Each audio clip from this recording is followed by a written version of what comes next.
Jeune PDG de France, il a 15 ans, il habite dans notre région Provence-Alpes-Côte d'Azur et son nom c'est Louis Ferraro, il nous rejoint.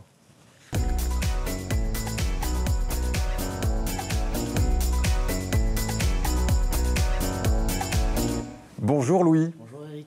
Louis qui est très posé déjà, vous allez vous en apercevoir, hein, Marie-Paul, Étienne. Il a 15 ans, directeur général d'une mini-entreprise qui s'appelle Ecopaille.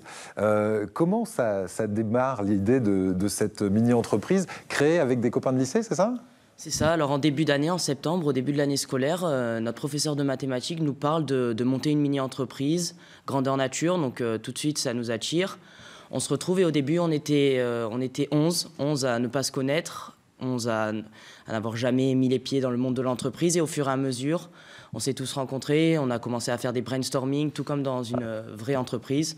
Et là, nous est venue l'idée des pailles, Ecopaille. Voilà, Ecopaille. Alors, ce sont des pailles pour boire, hein, des sodas par exemple, qui sont comestibles. Alors, l'idée, vous m'avez dit, on l'a trouvée ailleurs qu'en France. Elles sont fabriquées en Espagne, c'est ça ? C'est ça, elles sont fabriquées en Espagne, dans une usine en Espagne. Après, elles nous sont amenées en France en vrac. On les reconditionne et on s'occupe de la commercialisation en France, parce que c'est un produit original. C'est l'exclusivité.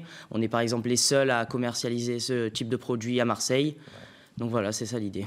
Alors ça marche vraiment comme une entreprise traditionnelle, sauf que le PDG, il a été élu. Alors comment est-ce que vous avez été élu PDG de cette entreprise Ecopaille ? Eh bien, c'est l'organisme Randstad, qui est un grand organisme de recrutement qui est venu dans notre lycée. Ouais. Donc on était un peu impressionnés. Ça nous a justement amené à faire des CV, des lettres de motivation, tout comme dans une vraie entreprise. Et au fur et à mesure de cet entretien, il nous posait des questions du genre quelles sont nos qualités, en quoi on pourrait être capable d'être PDG ou directeur commercial. Et à la suite de cet entretien, il nous a donné les postes et j'ai eu la chance d'être directeur commercial. Bravo. On peut se tutoyer parce qu'à 15 ans, c'est vrai que je te dis vous, mais ça fait peut-être un peu compassé. Je voudrais juste te demander, ça change quoi dans le quotidien d'un lycéen d'être en même temps chef d'entreprise, parce que c'est vraiment ça à part entière. Donc il faut faire des sacrifices, ça demande du temps. C'est ça, ça change pas. J'ai toujours les mêmes amis, toujours les mêmes rituels, toujours les mêmes cours. Mais après, le mercredi après-midi, j'ai plus d'activité sportive. Je suis dévoué pendant à peu près 3 heures. Je reste au lycée, je m'occupe de la mini-entreprise avec tous les autres collaborateurs.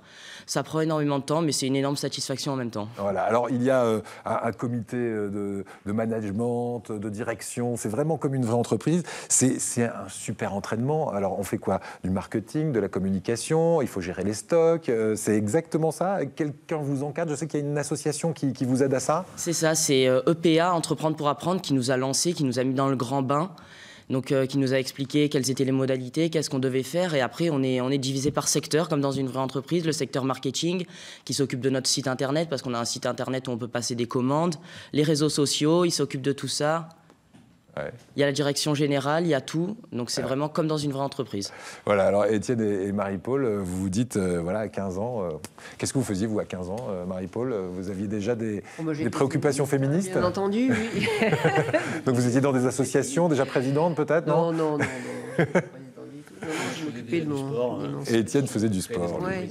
Bon, alors, bravo pour ça. C'est en plus une entreprise pour la bonne cause. Parce qu'imaginez-vous que quand ils revendent ces pailles comestibles, d'ailleurs, à qui vous les vendez, ces pailles On les vend aux particuliers, aux professionnels. Pour les professionnels, c'est plutôt les bars à cocktails, parce qu'une paille comme ça, une paille comestible au citron, ça se marie bien.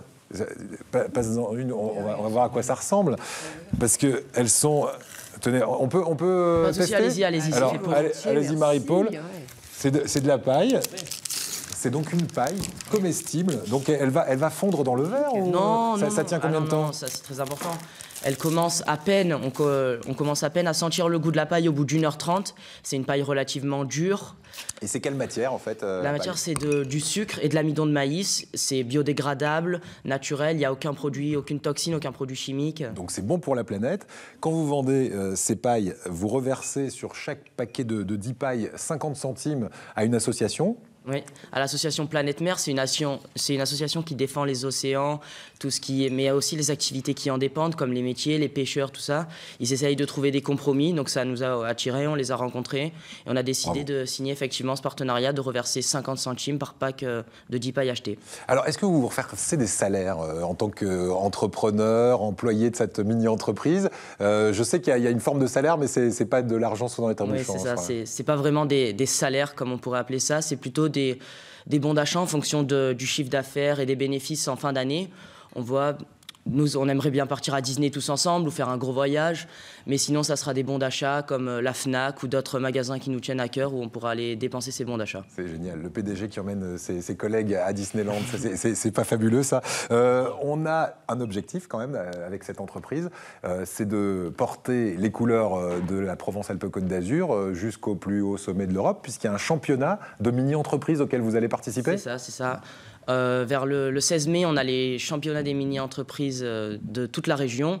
Toutes les mini-entreprises vont se rassembler et là, il va y avoir un championnat avec un petit entretien auprès des jurys. On va devoir monter un stand. Donc c'est très important pour nous. C'est pour ça qu'on travaille toute l'année. L'entretien va peut-être se passer en anglais, donc ça nous pousse encore plus. Voilà, c'est quelque chose de très important. Eh bien, bravo. Vous êtes combien à fabriquer cette entreprise et ce petit succès-là? On est seulement 11 mini-entrepreneurs, mais on peut dire qu'on avance bien. Bah, écoutez, bravo. Et on salue tous les coéquipiers de cette mini-entreprise. Ça s'appelle Ecopaille. Si on est intéressé, en tant que particulier, il y a peut-être un site internet où on va les trouver? On a un site internet, on a une adresse mail, on peut nous contacter. Donc, le site internet, c'est shop.ecopaille13.fr. On peut y passer nos commandes, autant de pailles qu'on veut, autant de packs. Voilà, c'est bienvenu. Ça coûte combien un pack Un pack de paille, c'est 6 € et les tarifs sont dégressifs. Si on en prend 2, c'est 10 €, ainsi de suite. D'accord. Et 50 centimes à chaque fois reversés pour cette association pour l'environnement qui s'appelle Planète Mer. Merci d'être venu, Louis, avec cet emploi du temps très chargé. Mais fais un peu de sport quand même, c'est important. Ça, c'est le mot du kiné, je suis sûr qu'il ne va pas me démentir. C'est important quand même de s'entretenir.